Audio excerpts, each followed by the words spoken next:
তাহার নামটি রঞ্জনা, রচনা বিধায়ক ভট্টাচার্য। আপনারা শম্ভু মিত্র এবং তৃপ্তি মিত্রের কণ্ঠে শুনেছেন। এটা আমাদের মনে হলো যে আমরা একটু করি, হঠাৎ করেই সিদ্ধান্ত নেয় যে আমরা করব, এবং সেই সিদ্ধান্ত মতেই। আর রঞ্জনা চরিত্রে হচ্ছে ফারজানা বিথি এবং আমি হচ্ছি কৌশিকের চরিত্রে। তখন বহরমপুর জেলে ফাঁসি হতো। কৃষ্ণপক্ষের রাত, নিবিড় অন্ধকার। ফাঁসির আসামি কৌশিক গুপ্তের মৃত্যুর প্রতীক্ষায়। কয়েক ঘন্টা পরেই তার ফাঁসি হবে। এ সময়ে সাধারণত কাউকে বাইরের লোকের সঙ্গে কথা বলতে দেয়া হয় না, কিন্তু একটি মেয়ে দূর থেকে অনেক কষ্টে জেলারের কাছ থেকে অনুমতি নিয়ে এই কৌশিক গুপ্তের সঙ্গে দেখা করতে আসে। তার ধারণা এই কৌশিক গুপ্তই হারিয়ে যাওয়া তার মিঠু দাদা।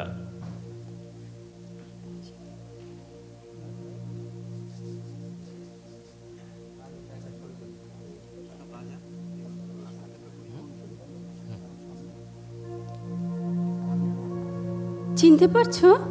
না। আমি রঞ্জনা, রঞ্জু। তা হবে, কিন্তু আমি তো আপনাকে। আপনি নয়, আমাকে তুমি বলো। আমি চিনতে পারছি না। তোমার নাম কি? আমার নাম কৌশিক, কৌশিক গুপ্ত। তুমি ঠিক জানো ওইটাই তোমার নাম? নিশ্চয় জানি। জীবনের শেষ মুহূর্তে দাঁড়িয়ে মিথ্যে কথা কেনই বা বলবো। খঞ্জনা গ্রামে যাওনি কখনো তুমি? খঞ্জনা? ভারী মিষ্টি নাম তো, খঞ্জনা। তোমার বাড়ি কোথায়?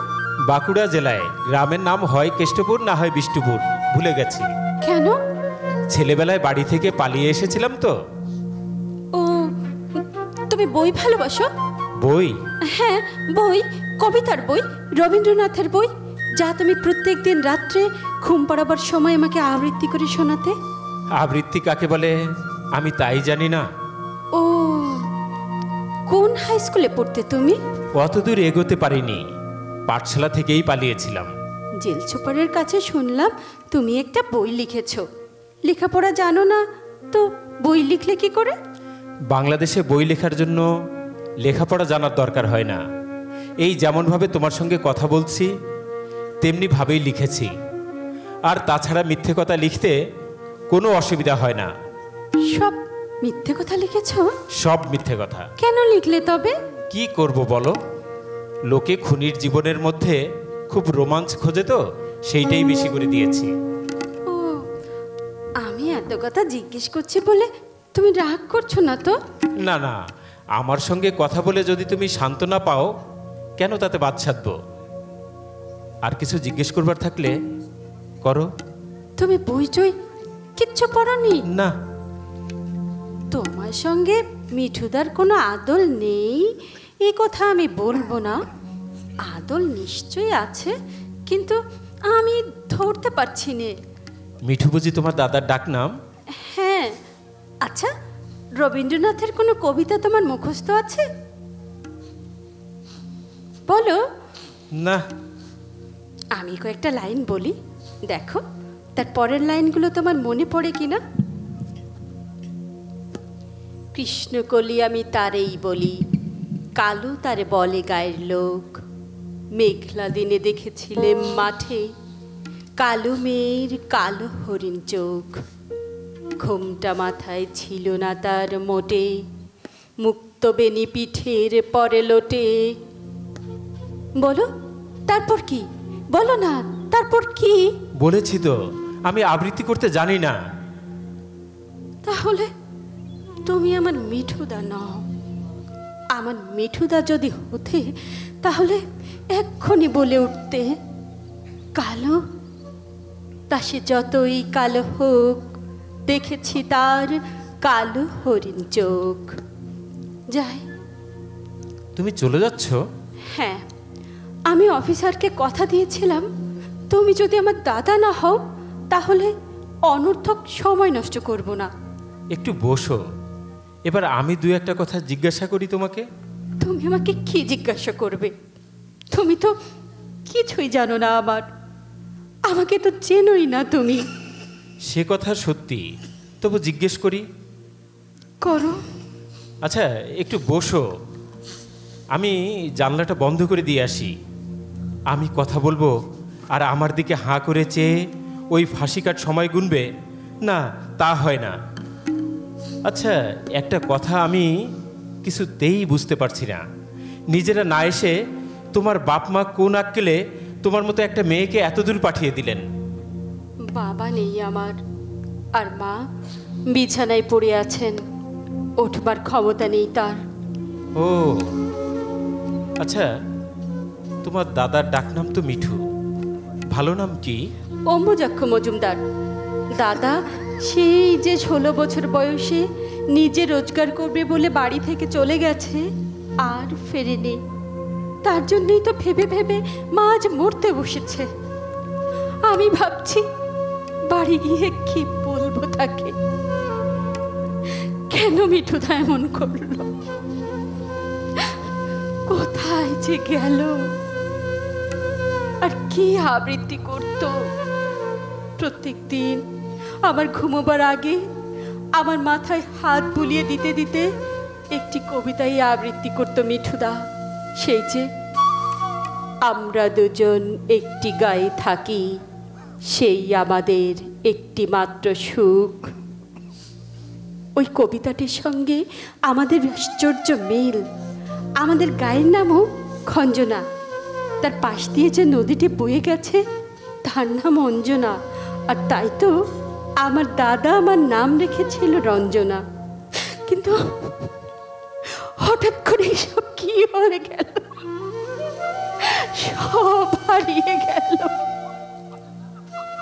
মাকে ফিরে গিয়ে আমি কি বলবো, কি বলবো? অম্বুজাক্ষ মজুমদার না? হ্যাঁ। দাঁড়াও দাঁড়াও, আমার একটা ঘটনা মনে পড়েছে। তারও তো নাম অম্বুজাক্ষ ছিল। কিরকম চেহারা? লম্বা, ছিপছিপে, মাথায় এক মাথা কালো চুল। হ্যাঁ, সবই মিলে যাচ্ছে বটে। মানে আমরা তখন, মানে আমি আর অম্বুজ কলকাতায় মেসে থেকে কাজকর্মের চেষ্টা করতাম। ও প্রায় খঞ্জনা গ্রামের কথা আর ওর ছোট বোনের কথা বলতো। কিন্তু কই, ও যে ভালো আবৃত্তি করতে জানে তা তো কোনোদিন বলেনি।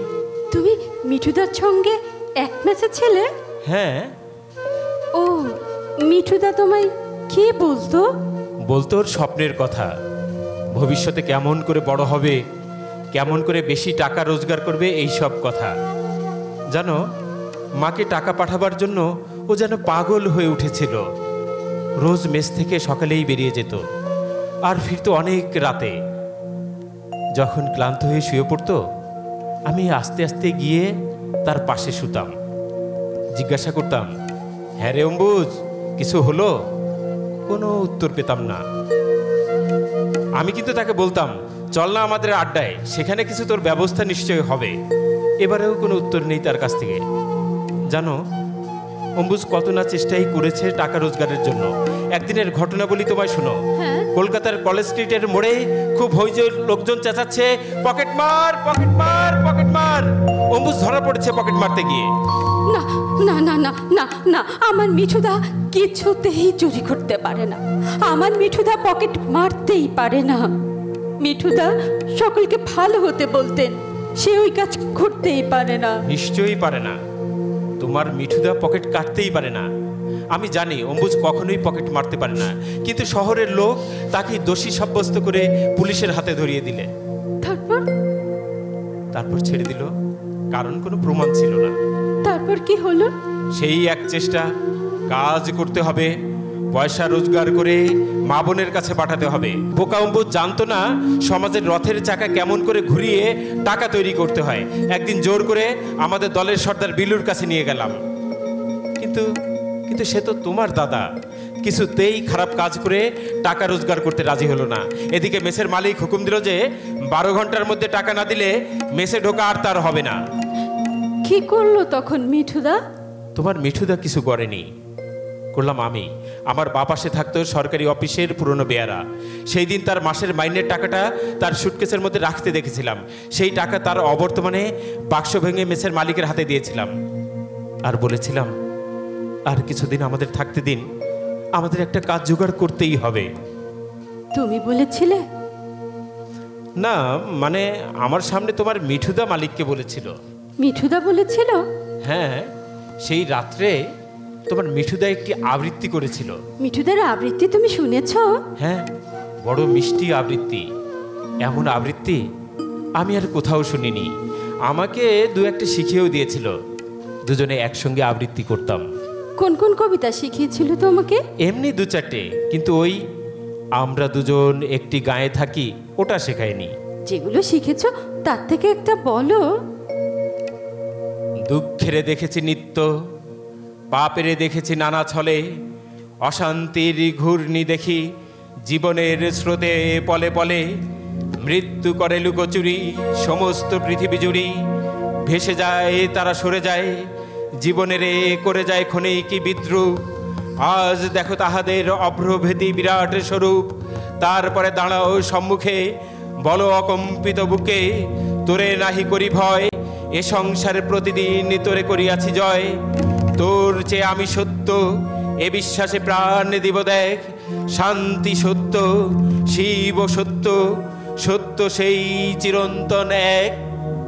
একি একি, তোমার গলা যে একেবারে মিঠুদার মতো। ঠিক মিঠুদা যেমন করে বলতো। তুমি মিঠুদা না? ঠিক করে বলো, তুমি না, মিঠুদা। না, না, না না, তুমি মিঠুদা। না না, আবার ভুল করছো। আমার নাম কৌশিক গুপ্ত, বাড়ি বাঁকুড়া জেলার কেষ্টপুর কিংবা বিষ্ণুপুর। ছেলেবেলায় বাড়ি থেকে পালিয়ে এসেছিলাম, লেখাপড়া কিচ্ছু জানি না। আমার নাম কৌশিক, কৌশিক, কৌশিক। তারপর সেখান থেকে সে কোথায় গেছে আমাকে বলো। ওই পূর্ণ না অর্ধকুম্ভ কি একটা যোগে আমরা সেদিন গঙ্গায় স্নান করতে গেছি। স্নান করে উঠেছি, এমন সময় একটি মেয়ে আর্তচিৎকার করে কেঁদে উঠলো, ওগো তোমরা কে কোথায় আছো? আমার ছেলে হারিয়ে গেছে, তাকে খুঁজে এনে দাও। কে একজন বলল, ওই তো দূরে জলে ডুবে যাচ্ছে। অনেকেই লাফিয়ে পড়লো জলে। চেয়ে দেখি আমার পাশে অম্বুজ নেই, সেও ঝাঁপিয়ে পড়েছে জলে। হ্যাঁ, মিঠুদা খুব ভালো সাঁতার জানতো। তারপর তারপর কি হলো? সবাই এক এক করে উঠে এলো, কেউ পায়নি সেই মায়ের বাচ্চাটাকে। হঠাৎ তিনময় একটা চিৎকার উঠলো, বান আসছে, বান আসছে, বান আসছে। সবাই ভয়ে জল ছেড়ে উঠে পড়লো। দূরে তখন বান দেখা যাচ্ছে। হঠাৎ জলের উপর থেকে শব্দ ভেসে এলো, এই যে নিন আপনার ছেলে। চেয়ে দেখি ডান হাতে বুকের কাছে বাচ্চাটিকে ধরে, বাঁ হাতে জল কাটতে কাটতে বাংলার সেই বীর সন্তান অম্বুজাক্ষ মজুমদার এগিয়ে আসছে। ছেলেটিকে তার কাছ থেকে একজন গিয়ে তুলে নিল, কিন্তু কিন্তু অম্বুজকে ধরে তোলবার কথা কারো মনে পড়লো না। বান এসে তীরে আছাড় খেয়ে পড়লো। কিন্তু আমার মিঠুদা সে কোথায় গেল? কেউ জানে না। সে তো খুব বড় লোক ছিল না, সে তো মঠ মন্দির মসজিদ এসব তৈরি করেনি। সে কেবল একটি মাকে তার ছেলে ফেরত দিয়েছিল। তাই বোধ করি সমুদ্রের বান তাকে সমুদ্রে টেনে নিয়ে গেল।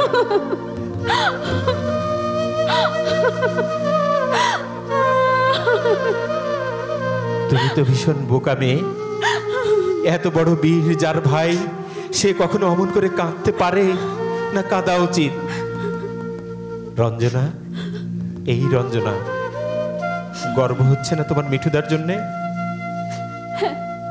হচ্ছে, খুব গর্ব হচ্ছে আমার। এ কাজ মাকে তার ছেলে ফিরিয়ে দেওয়া, এ আমার মিঠুদা ছাড়া আর কেউ করতে পারতো না, পারতো না। তবে রোগে ভুগে বিছানায় পড়ে থেকে কিংবা কিংবা ধরো আমার মতো মানুষ খুন করে আজকে যদি মিঠু মারা যেত, তবে তোমরা কি করতে জানি না। আমি কিন্তু মিঠুকে ঘৃণা করতাম, কিন্তু যা করে যেভাবে সে সকলের কাছ থেকে বিদায় নিয়ে চলে গেছে, তাতে আমাদের সবাইকার মুখ উজ্জ্বল হয়েছে। এরপর তুমি যখন ফিরে গিয়ে তোমার মায়ের কাছে তার কথা বলবে, তখন বলতে বলতে গর্বে তোমার বুক ভরে উঠবে। আর মা তখন এমন বীরপুত্রকে গর্বে ধরেছিলেন বলে আনন্দে চোখের জল ফেলবেন, তাই না? এ কি তুমি সত্যি সত্যি বলছো না? আমার মনে কষ্ট হবে বলে মিঠুদার নামে অমনি একটা গল্প বানিয়ে বানিয়ে বললে? একজন চলে গেছে, আর আমিও এক্ষুনি যাব। এই সময় প্রিয় বন্ধুর নামে মিথ্যা কথা বলে কি হবে বোন? তুমি আমাকে বোন বললে, তুমিও আমার দাদা হলে। হলাম বই কি, মিঠুর বোনের দাদা হওয়ার লোভ কি সামলানো যায়? মাকে কি বলবো তোমার কথা, বলে দাও। বলবে, বলবে তার অভাগা দিশেহারা এই অজানা ছেলেকে যেন তিনি ক্ষমা করেন। আমি তোমাকে একটা প্রণাম করি। প্রণাম? প্রণাম করবে? প্রণাম করো, কিন্তু তা আমি তোমাকে কি আশীর্বাদ করব বোন? কি দেব তোমাকে? মিঠু তার কোনো চিহ্ন রেখে যেতে পারেনি, সে তার মন্দ ভাগ্য। কিন্তু কিন্তু এই যে আজ এখানে এই জেলের মধ্যে ওই যে হু হু করে টাইম পিছের মধ্যে দিয়ে চলে যাওয়ার সময়কে সাক্ষী রেখে তুমি তোমার দাদাকে পেলে, আমি বোন পেলাম। এই মুহূর্তটিকে বাঁচিয়ে রাখবার জন্য, আচ্ছা এটা নাও, এটা এটা এটা রাখো। এতে আমার, না না দাদা, লাগবে এতে না, আমার না না। রোজগারের 2000 টাকা আছে। না না, নেব না বলো না। ভাইয়ের টাকা বোন না নিলে কে নেবে বোন? এই দিয়ে তুমি দুটি হার গড়াবে, একটি মায়ের, একটি তোমার। মায়ের লকেটে লেখা থাকবে তার ছেলের নাম অম্বুজ, আর তোমার লকেটে লেখা থাকবে তোমার দাদার নাম কৌশিক। সেই দিকে তাকালেই তোমার মনে পড়বে তোমার এক্ষুনি দাদার কথা। ভাই ফোটার দিনে যদি তোমার চোখ দিয়ে এক ফোঁটা জল তার উপর পড়ে, তবে সেই জলের ফোঁটা আমার কপালে নিশ্চয় জল জল করবে বোন, জল জল করবে। তাই হবে দাদা, তাই হবে। আমাদের এই গ্রামের নামটি খঞ্জনা, আমাদের এই নদীর নামটি অঞ্জনা। আমার নাম তো জানে গায়ের 5 জনে, আমাদের সেই তাহার নামটি রঞ্জনা। আমরা দুজন একটি গায়ে থাকি, সেই আমাদের একটি মাত্র সুখ। তাদের গাছে গায়ে যে দোয়েল পাখি, তাহার গানে নাচে আমার বুক। তাহার দুটি পালন করা ভেড়া চড়ে বেড়ায় মোদের বটে মূলে। যদি ভাঙে আমার ক্ষেতের বেড়া, কোলের পরে নেই তাহারে তুলে। আমাদের এই গ্রামের নামটি খঞ্জনা, আমাদের এই নদীর নামটি অঞ্জনা। আমার নাম তো জানে গায়ের 5 জনে, আমাদের সেই তাহার নামটি রঞ্জনা। আমাদের সেই তাহার নামটি রঞ্জনা, আমাদের সেই তাহার নামটি রঞ্জনা। সময় হয়ে গেছে পণ্ডিত মশাই, চলুন তাহলে।